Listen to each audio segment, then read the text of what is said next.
So let's talk about what is your frame, because if we're going to control the frame, you got to know what the frame is. So your frame is the sum of your opinions, thoughts, desires, and beliefs. It is the way that you see the world. And whenever two people of differing opinions have a discussion, their opinions, thoughts, desires, beliefs come up against each other, and one of them ends up winning, or they end up, just leaving the conversation. So if you've seen this, if you've ever seen two people with strong personalities try and have a discussion, two people who are very strong in their beliefs, very strong personalities, you put them together and you have to talk about something in which they differ in opinion. You ever watched what happens? Okay, it doesn't go well, all right? Generally, it doesn't work out. This is because they both have really strong frames, and those frames battle against each other. My beliefs versus your beliefs, the way I see something versus the way you see something. And we pretty much have a battle of wills of who's going to be right. I'm sure you've seen this all the time, even in your marriage. I'm sure you've seen times when you're battling out over who is right. We all have these type of situations. A strong will with strong personalities and strong beliefs and drive, all those things work together to decide who will have the strongest frame. Okay, whoever's the most stubborn, they have the strongest beliefs, maybe the most information, the strongest drive to be right. All those things will affect who wins the debate, the discussion, the argument, whatever it is you want to call it. Now, the reason we use frames, it's like a picture, okay? It is the lens or the frame through which you see the world. It is the way that you see things. So each of us views the world in our different way and attaches a different story to what we see. Okay, let me give you an example. So this is a really famous picture, okay? It's from National Geographic, really famous. Take a look at it. And when you take a look at this picture, what do you see? Many people see her eyes. Some people see the state of her clothing. If all you had was this picture, and you had to tell a story about this girl, you had to tell me about her, tell me about her life, tell me about what's happening in the picture. If you had to tell all of that off of this one picture, what would you say? Think about it. What would you say? What was the story you'd come up with? You see, the thing is, in reality, this is what we do all the time. We take a look at the situation, and with our limited information, we make leaps of judgment based off of these limited information that we have of the world around us. And we accept that judgment that we make as the whole truth. Okay? No one in this world has all the information. No one in this world knows everything. No one in this world can see everything from all angles. So we have to make a judgment. It's not a bad thing, it's just what we have to do. We have to, off of our limited information, we have to make a judgment of how we are going to see the world and how this affects our actions. So, when I talked about this, people often wonder, so is there no real truth? Is everything perception? And I say, well, no. Not everything is about your perspective. Okay? There is truth, but what the truth is isn't always easy for us to see. Again, we're taking the information, we are then filtering it through our lens, through our frame, and then we're extrapolating its meaning, what it means for me in my life, and how it is going to affect the way I make decisions. So most of the time in life, all we have is how we perceive the world. Now, sometimes, it's the story that we've created of how the world works. Sometimes my story is more right than your story because I have more facts, because I saw things from a different angle. So my story is more correct than yours. It's always great to, if you ever are in an instance to where someone's in an accident and you're a witness, okay, you tell the story the way you saw the accident. I don't know if you've ever been in an accident and had afterwards, you're talking with the police and they're telling you the different stories, because from that the police have to decide who's at fault. Well, this happened with my wife, and it was interesting for her how different the stories were as far as who was at fault in the accident. Everyone was there for the same accident, but each of them saw it from a different angle. They looked at different things. They made different leaps of judgment, and there was a different idea of who was at fault and who wasn't. I had a time where I was a witness for an accident, and I went up and I was telling the officer, like, wait, so he didn't hit him? I'm like, no. I saw the whole thing. The person who you're saying is at fault is not at fault. Because from where I had seen it, I was able to see everything that had gone on. So my story was more correct than theirs. But for them, personally, at the moment of saying it, their story is all the truth. It's everything. Okay? So it's all about the stories we tell. Okay? In Principle 6, we discuss that people have stories. We're going to cover that a bit more later on. Okay? And it is the stories we have that control how we make decisions. Okay? The stories that were told to those police officers decided who was going to be considered at fault in the accident. All they had was the stories that we told them, and then from that they had to make a judgment call. And each of these stories are a frame. They're a representation of how you see the world. And in any discussion, the one who wins is the one whose story or frame is stronger. Either they have more facts, they're more determined about it, they talk with more self-assuredness, whatever it is. Whoever has the strongest story, they win in the end. So you got to control the situation with these frames. So when you're attempting to sell a product, you are in a situation of frame control. Okay? Your objective here is to change their story, because their story is that they do not need your product. I don't need this. Your story is that they do need your product. And your story goes up against their story to decide who's right. So in order for you to get them to buy, your story or frame needs to beat their story. By some means, you need to have your story that they need to buy your product be viewed as more true than their story that don't.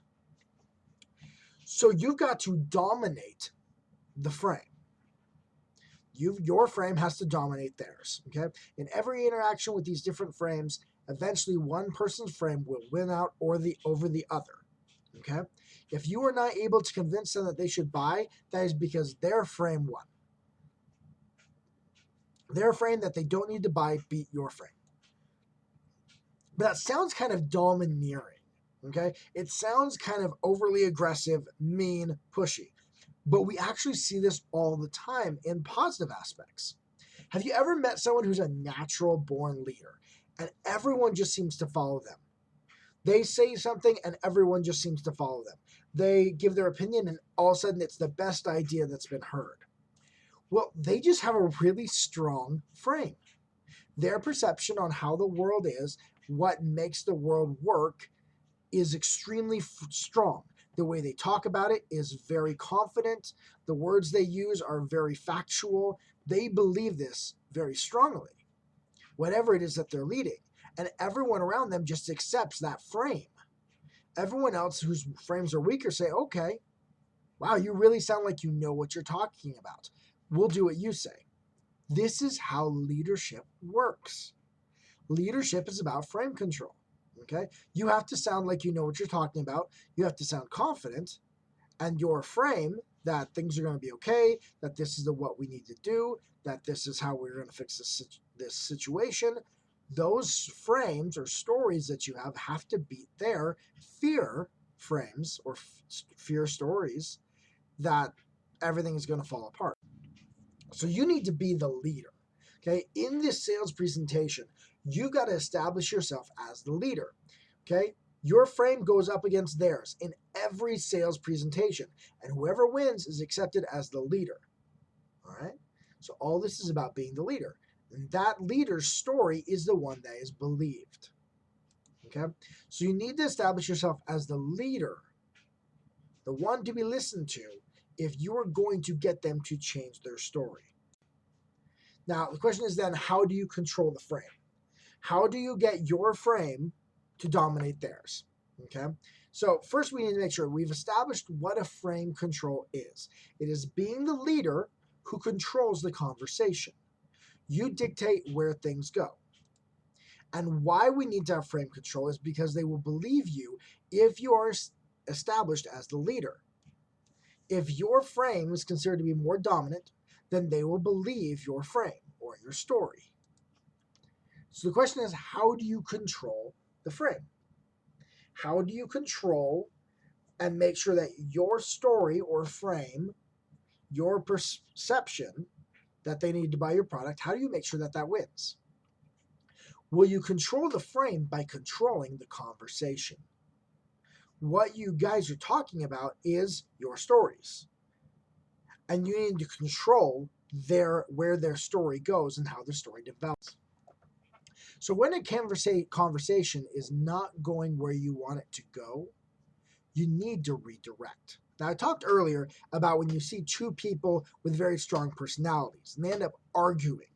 Now, the reason why it becomes an argument is because they come out extremely strong and try and kind of bludgeon the other person into submission. This is not going to work well in the sales situation. You don't want them mad at you, okay? You want it to be a good feeling. You want them to leave feeling happy, but you do need to exercise that frame control. Well, the way you do this is by directing the conversation, not beating down their opinions, beating down what they say, but by redirecting it so you talk about the things that you want to talk about. Now, by keeping control of the conversation, you establish that you are the one in charge. We're going to talk about what I want to talk about. And what I want to talk about is all the ways in which you should buy my product. Okay? That way, you are the leader, and they should follow you. And as you establish yourself as the leader in the conversation, you will then all of a sudden be the leader in information. Your information will supersede theirs, even if you don't have really the sources to back it up. Now, I'm a factual guy. I like to know my information. So for me, I go and actually find out all the information, which just makes my frame stronger when we get into the situation of frame control. Now, there are a couple of ways to redirect, okay, to control the conversation. And a lot of these are actually very pleasant. First off, you need to ask open-ended questions. We're going to talk about a lot of this, about using open-ended questions over the course of the 13 principles. Use open-ended questions to redirect it, okay? If you're Christian, you have a great example for this in the Bible. If you read the New Testament, Jesus was great at redirecting with questions. He would have someone would ask him, say, hey, Jesus, tell us this, generally from one of the Pharisees or Sadducees, and all of a sudden he would just ask them a question back. They would say, should we pay, money to Caesar? Should we pay money to him? And he looks at them and goes, whose picture is on this money? See, he asks them a question back. You see, anytime you ask a question, you're in charge because you are acting and they are reacting. Okay, the actor is always the one in charge. The reactor is always the one following. If the customer is saying things and you're reacting to what they say, you are not in control. If you're saying things and they're reacting to it, you are.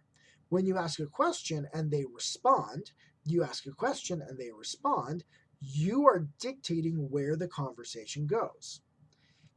So by using those open-ended questions to get them talking about what you want them to talk about, you control the conversation.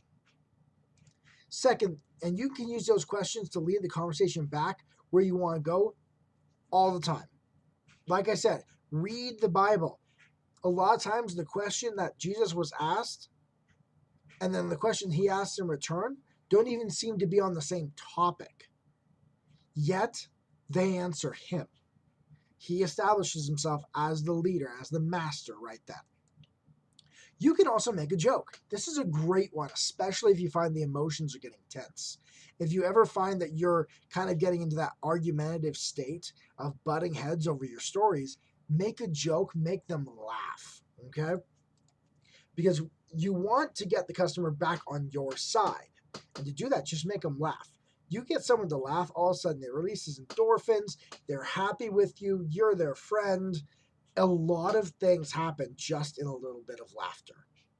So you want to have them laugh. So if you're in the middle of a conversation and you want to control where it's going, you control the jokes. You get them laughing, you're going to be in control of the conversation. You can also tell a story. Another great one, go read your Bible, is wonderful. Jesus uses this all the time in the New Testament. They ask him, "Who is my neighbor?" trying to trap him into something. And he goes off on this story about a guy from Jericho, or a guy going to Jericho. Okay. It's great because then they start listening to your story. And so then they're paying attention to what you're saying. Again, you are now the leader. What you're saying is what's directing where things go. They are reacting to what you're doing by listening to you. Now, you definitely don't want to completely dominate the conversation as far as being the one to talk the most. But by using stories at good times, you can lead the conversation back to the principles you're wanting to talk about. Even if, again, it can seem like it's completely off topic. But just throw a story in there. Something personal a lot of times will work great. You can do a funny story, mix it in with making a joke. Sometimes, though, you do just need to stand up for yourself. And this is a time where your frame comes up directly against theirs. Sometimes you need to tell them not to talk that way, either about the product or about you. This is the moral frame. So, as I said, it's your story or the way that you see the world, the frame you look through. Well, a lot of us, especially if you live in the same country, we share some similar values, social values, of what is appropriate and inappropriate ways to treat people. Because we share these common moral frames on social things like this, you can use those common moral frames when they are being overly aggressive or rude. I worked for quite a while in debt collection. I managed the Department of Debt Collectors, and a lot of times people were really mad at us when we called. And so they would, we'd get them on the phone and they would decide that they were going to curse at us. And I told my agents, I'm like, you tell them that is inappropriate. You have no reason to talk with me that way. I'm here to see what I can help you with as far as getting this taken care of. Why would you talk to me that way? That is inappropriate. You see, because that person holds at least somewhat of that similar moral frame, because we're all taught from little kids, it's not nice to be mean like that.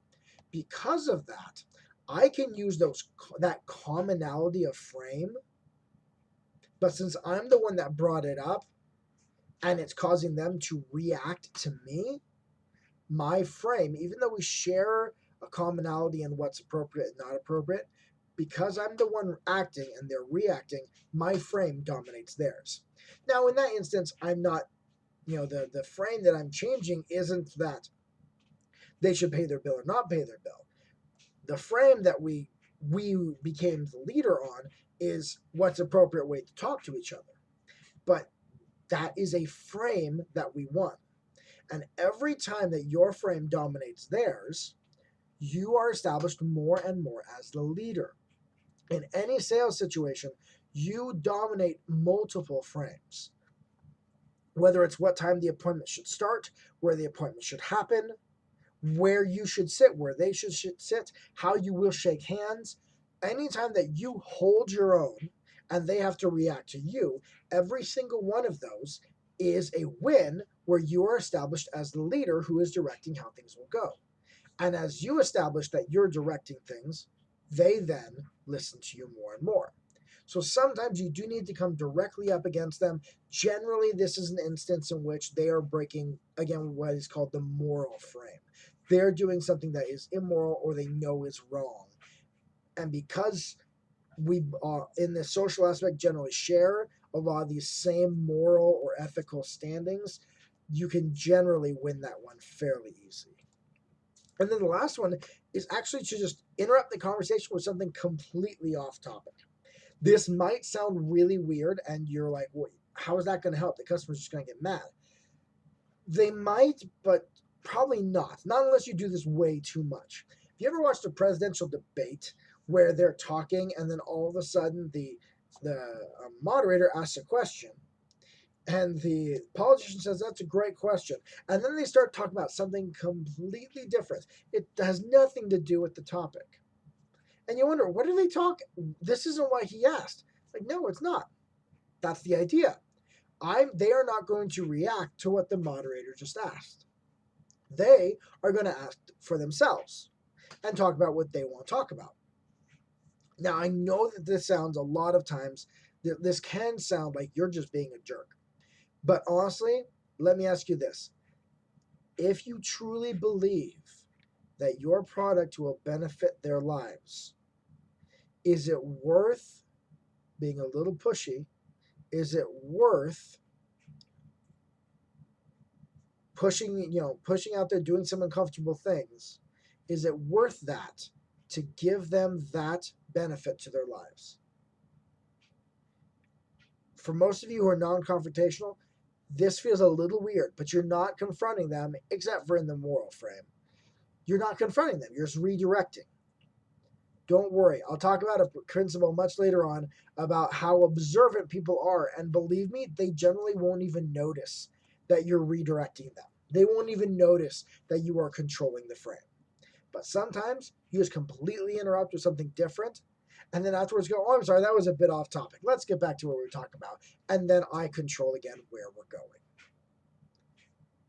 Trust me, as you control the conversation, as you establish that you are the leader here, they are the follower, and you're going to lead them into buying your product, they are much, much more likely to buy and to believe what you say and accept your story over their one that they held previously.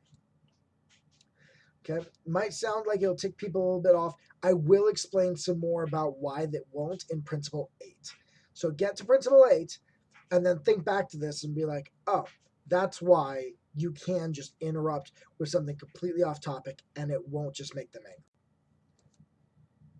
So by controlling the conversation, you establish yourself as the leader. Since you are a leader, then your opinions should be listened to. And if they are willing to honestly listen to you, then you've already won half the battle. If they're open-minded, they recognize that you're the leader, you know more than they do, and so they should listen to you. You've won half the battle right then. All you have to do now is know why they should buy your product and how it will work for them, and you've got them sold, okay? They will now accept the way that you see the world, your story, that they should buy your product as truth as you present it to them. And in your world, they really need to buy that product. So that is all for frame control. Go back and re-listen to it again if you have any questions.